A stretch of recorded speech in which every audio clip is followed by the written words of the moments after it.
Yo mga be, may natira kaming 2 galunggong sa ulam namin kagabi. At dahil mukhang nalulungkot silang dalawa, halika't pasayahin natin sila. Dahil nga kumukulo na yung tubig na pinakulo ko, ay naglagay na ako ng kamatis sa sibuyas. Tatakpan lang natin ulit hanggang sa kumulo ng ilang minuto. At kapag kumukulo na nga siya, ilalagay na natin ang ating bagoong isda.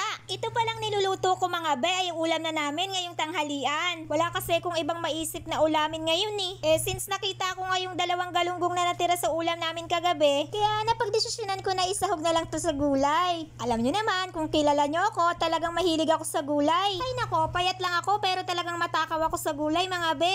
Ayan, at nalagay na natin yung 2 malungkot na galunggong at kailangan na natin itong pakuluin. At kapag kumukulo na nga siya ng ganito, ilalagay na natin ang ating mga vegetables. Meron tayong talong, patola, saka ampalaya. Putyo-putyo lang kasi itong luto natin ngayon Alam nyo na, kinailangan lang natin pasayahin yung 2 galunggong na nalulungkot kanina.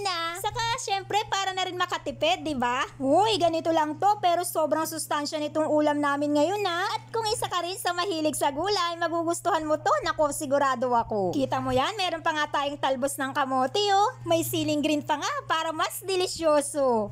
Naaamoy ko na kung gaano kasarap yung luto ko. Teka nga at maglagay pa tayo ng konting-konting Ajinomoto. Perfect! Sa halagang 50 pesos, may ulam na kami for today's video. Diba? Hindi na kasi natin binili yung pansahog na galunggong Yung ibang ricado naman, yung tira-tira lang dito sa bahay. Pwede na yun. Ayos na, nakaluto na tayo mga be. At ayan nakita nyo naman kung gaano kasaya na yung galunggong natin. Yung isa, shy type kaya nandiyan sa ilalim. Hanggang dyan lang muna for today's video. Thank you for watching. Follow and share for more. Okay, bye!